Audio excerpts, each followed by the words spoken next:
Hi guys, welcome to Not Another Podcast with me and Clarke Kyle, known as one of the smartest players oh, I can't get my words out. I'm going to cut this out.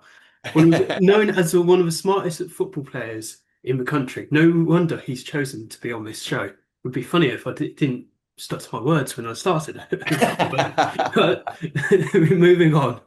Um, Hello, Clarke. How you doing, Jack? Absolute pleasure to be on the podcast. Thank you so much for inviting me. You humbled me with that invite, mate. What started you to get into football? Well, there's a short answer and there's a long answer. The short answer is me dad, but the long answer is that when I was growing up, it was Northern England in the 70s and 80s, and my dad, he carried that kind of traditional identity about what it was to be a man, he saw himself as hunter, gatherer, provider, disciplinarian, and because he was a 6'5" black man in the north of England, he really struggled to get a job, and it that meant that we had no money growing up. We lived on a council estate, didn't have two halfpennies to rub together, never mind pennies. And that hurt me dad, hurt him a lot. And he spent a lot of time, in his room, just ruminating and wondering about how he can get work to fulfill his identity, that he carried as provider. And and that meant that I rarely saw dad, didn't get much time with him. I only ever saw him when I was bad, like I said, he's a disciplinarian, or when I was really good. And that really good meant that I had something to show him, something to present. And that usually came in the form of either, full marks in tests and stuff. But what I really appreciated was that dad and my granddad came to watch every game of football that I played. So that was real quality time because, he'd ferry me all around the county and the country in search of this dream.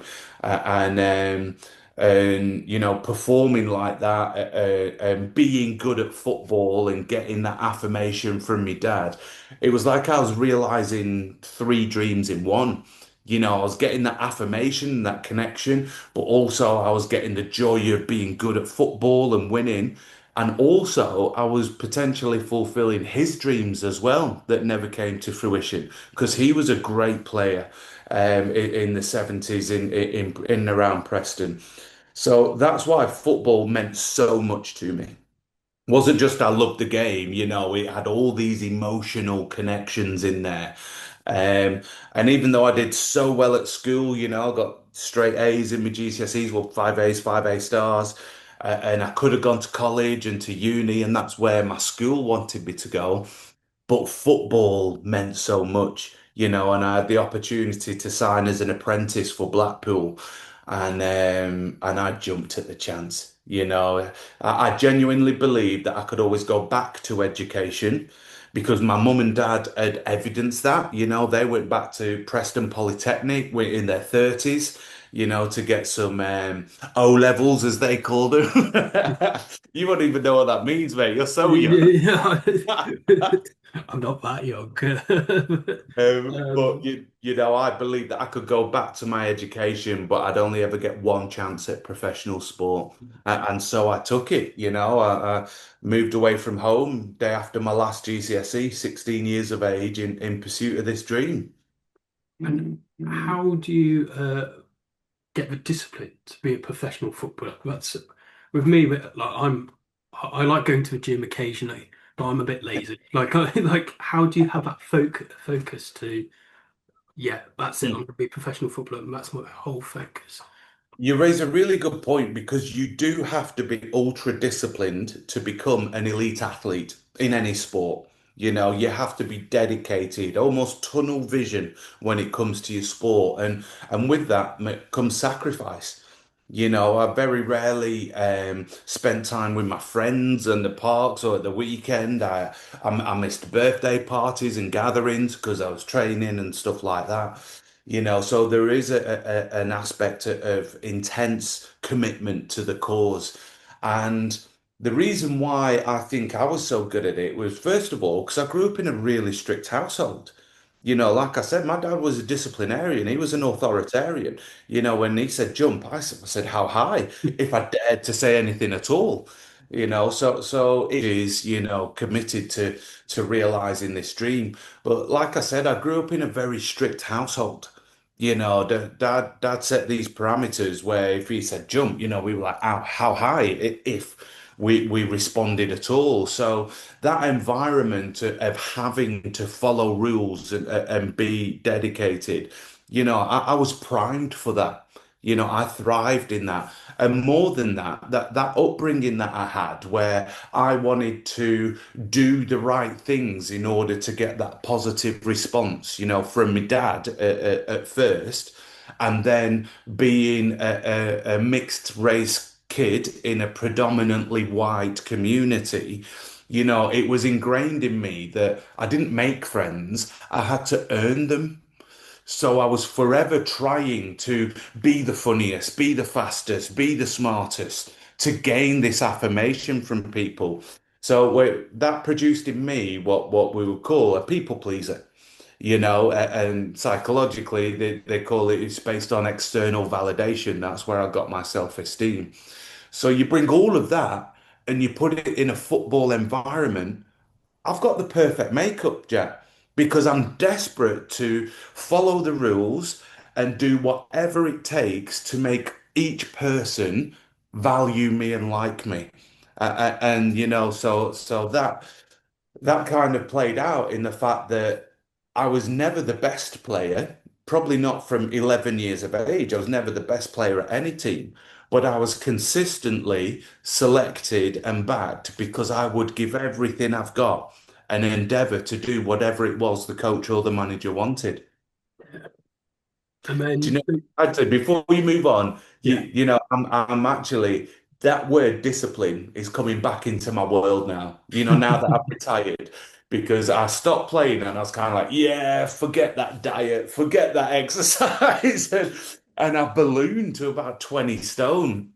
And I was like, oh, it'll be easy for me to lose weight. I just need to do this, that, and the other. And I've realized that when you haven't got a reason to do it, like, you haven't got those enforced kind of, it must be done by this time to this level. It's so easy to just be like, yeah, meh, I'll do it tomorrow. So it's come even more into my understanding that self-discipline is even harder. Self-discipline, for no other catalyst than rather, I need to do this now. It's doing things when you really can't be asked. It's doing things when there are a million other more enjoyable things to do, but this is what you really need to do, and that's kind of really coming into my consciousness now that actually I was incredibly disciplined for like 25 years, and I never gave myself credit for that, but now I'm finding it a little bit harder. Because it's like I'm training for like a 10K, and Okay. I've been pushing myself doing it. But because I signed it up for January and I was doing running all the time, then because it's in May, I'm like, oh, I've got ages. So it's just like I was just trying to get that motivation in my head. I was just like, and it's not long till May now, so I'm just like, No, it's I get not. my It's head. right around the corner. Yeah, Yeah, it's a very easy mindset to get into, that putting off. It's almost procrastination. It's like, yeah, I'll do it tomorrow. I'll do it tomorrow. And before you know, it's here. Well, I do have a mantra, and I apply it to everything from emails to picking rubbish up off the floor and stuff. Just do it now. yeah. If you just do it now, it's done. It's out the way, and you free up your bandwidth and your capacity to do more, complex things. But all of these simple things, just do it now, and you'll find you've got a lot more order in your life. No, to be fair, that's very good advice. I'm going to use for myself actually. Just I'm not going to go for a run now, just to let you guys know. Not just yet. Not just yet. How different do you think football is now to when you played football? That's a really good question because it works on multiple levels. I mean, as an industry, it's just a progression from when I was playing. Not hugely different, but a progression. You know, the marketing beast that it is. It's a big capitalistic behemoth, the Premier League, etc., etc. You know, the wages get higher relative to that income. I mean, I was in that same industry, but just at an earlier period. But when you talk about the type of football that's played, it's almost like stratospherically different. You know, I don't believe that well, it's not even. I know that the way that I forged a career would be impossible nowadays. It truly would. I'm not going to demean the ability that I had. I did have ability and I maximized that. But also, I was very good at the dark arts. You know, that was trained and coached into me growing up in what was old Division Two, which is now League One. You know, my head was on a swivel, not to see ball and man, but to see referee and linesman. So when they weren't looking, I could give a little bit, you know.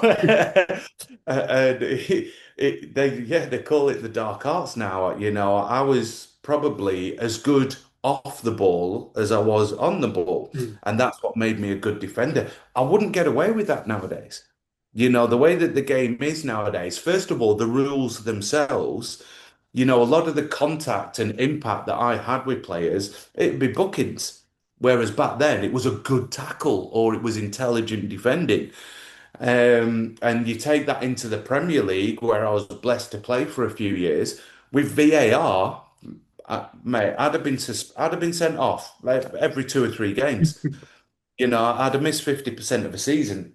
That's not to say I wouldn't have adapted and evolved, but I'm saying if I took the way I played then into today's game, no, non-existent. So, and there's another aspect that is different as well, and that is the way that we treat players. You know, I think there was a huge gap between fans and players when the Premier League started, especially when the finances rose. And then in my era, that was when social media started to burgeon. And that kind of closed that gap. It brought a direct relationship to players again. Not like it used to be back in the day where you'd travel on the bus or the tube to matches with them, but there was a connection, there was a way to interact. And I think that has brought a different level of accountability for footballing and non-footballing actions. It's also brought an opportunity for social impact.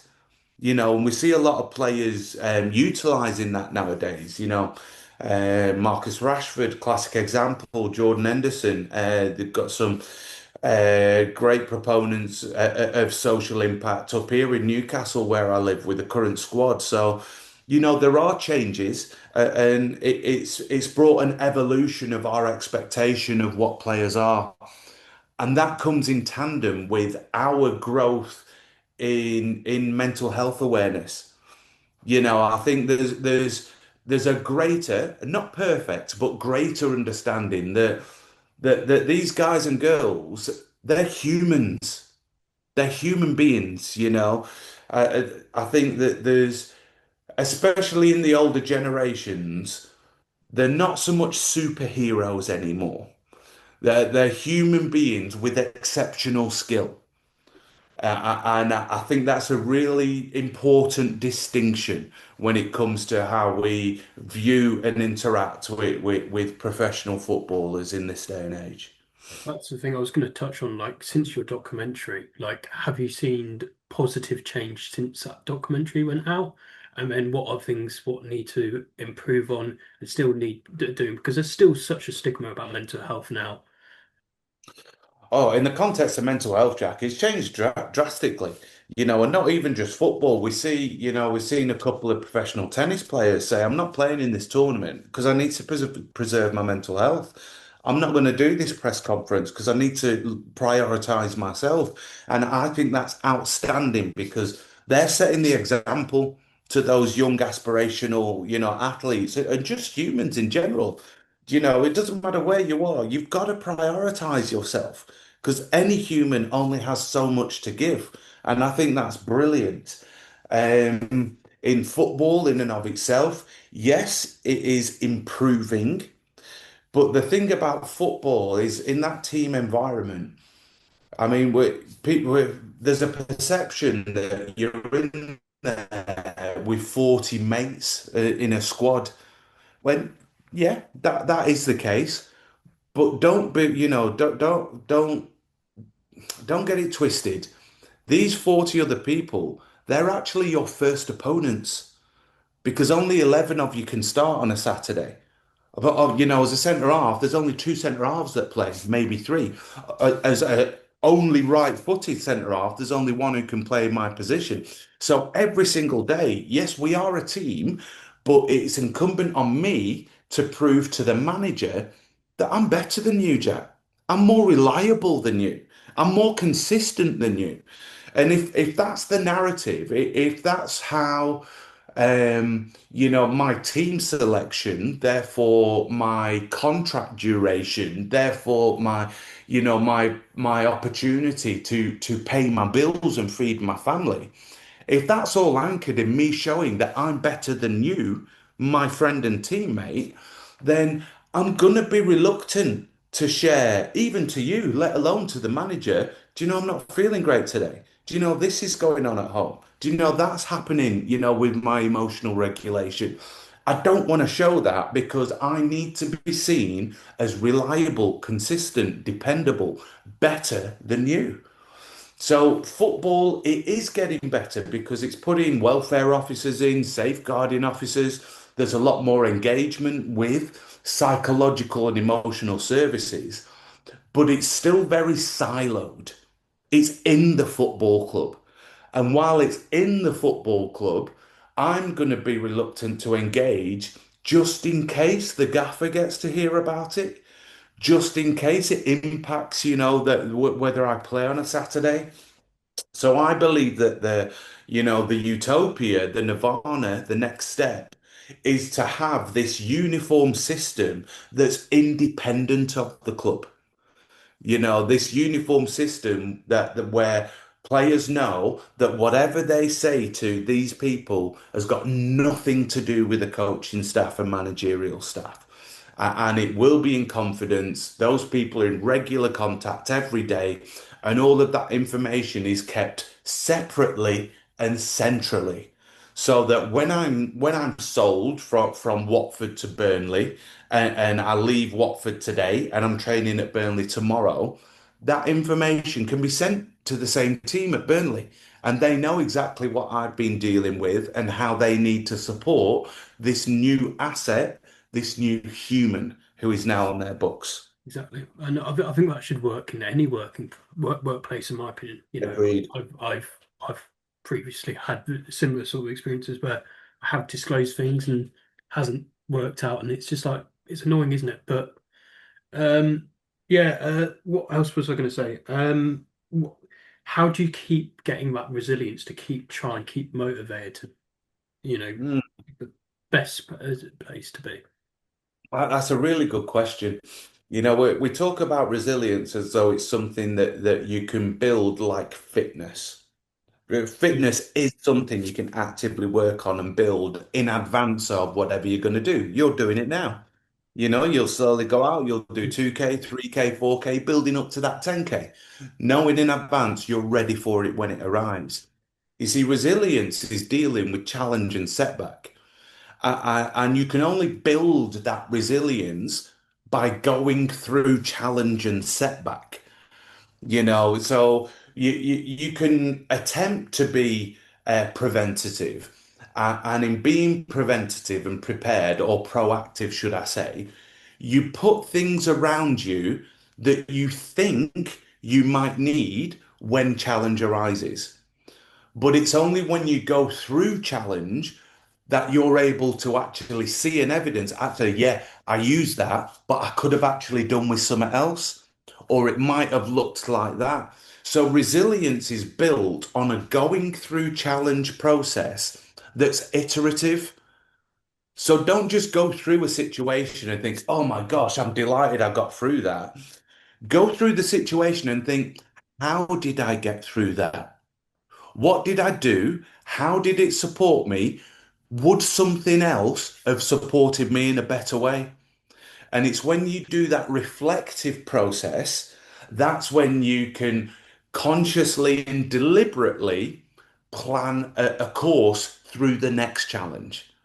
And you put different things around you that are ready to tap into for the next situation that you go through. So resilience is a buzzword and it's an important word, but it isn't something that I know I've got before challenge. It's something that I can mildly prepare, I can mildly prepare a template, but then I test it in challenge and then I reflect and, adjust accordingly. Yeah. And finally, because you played in the Premier League, who and who the can't get my words out today. Sorry, I'm tongue tied today. No What apology were necessary uh, there. what were the best players you played against, and Oh, with? wow. Best players I played against and with. Well, look, I played in a blessed era. You know, I think that probably you could take the strikers that I played against in the top 15 teams in the Premier League, and they'd all get into the top three, two or three teams now. I'm talking people like uh, Dennis Bergkamp, Thierry Henry, Nicolas Anelka, Didier Drogba, Fernando Torres, Cristiano Ronaldo, Wayne Rooney, Michael Owen, Dimitar Berbatov, Jermaine Defoe. The list goes on and on. Robbie Keane, he was the toughest player that I played against in my career. So clever, absolutely destroyed my mind and my body. I was blessed to play against some fantastic players. Um, yeah, Robbie Keane was the toughest psychologically and technically. Um, Mark Overmars was the quickest. Ronaldo was the biggest name. And I would say probably Didier Drogba was the most frustrating because he was strong, he was technically brilliant. He would do the dark arts. So he'd elbow me, he'd punch me, he'd stamp on me. As soon as I touched him, he'd be diving all over, he'd win free kicks, and he'd just laugh at me. He'd just laugh in my face. Robin van Persie was difficult as well. Best players I played with. Graham Alexander was the most professional and the greatest human. Robbie Blake was outstanding at Burnley. Played with Joe Cole in the England under 21s. He was outstanding. Um, Aaron Lennon and Chris Eagles, I would say, were the two with the greatest potential who were outstanding, but I think they could have been even better. And they're two of the types of players who I think if they played today, they would have been because the rules protect players like them nowadays. Whereas when, 15 years ago, they would just get boom, clattered, and it was a great tackle. Whereas nowadays, they'd be able to go and do their stuff. So yeah, I don't feel sad for them, but I think they really would have, excelled in this era. Yeah, and in the motivation. What is the motivation to keep trying, keep plugging away, and keep going? In your opinion, Mm. It's a really good question. I was motivated in what I would say is a dysfunctional way. When I was playing, I was motivated because I was desperate to please you. And when you're desperate to please everyone, there's always a reason to do something and be better and be the best. But it came at a huge emotional and psychological cost to me. It meant that when I retired, I had no identity, I had no self-esteem. Nowadays, I'm motivated because I want to be the best human that I can be. I want to be the best father, the best husband, the best son, and I want to know that I'm contributing positively to the world by being authentically me. I will never apologize for being Clarke Carlisle in all of my positive attributes and in everything where I'm not so great. That's me, and I'll look to improve those bits that are less than, and I'll look to really push forward and lean into the things that I'm good at. But everything that I do, Jack, I'm just me. Mm. And when I'm just me, I can look myself in the mirror at night and say, yeah, Clarky, you gave your best today, and I might do things a little bit different tomorrow, but what won't be different is what I give to the day. And I'm going to give my best tomorrow as well. Yeah, it's great advice. Thank you, Clark, for your time. Most welcome. Thanks for listening to me.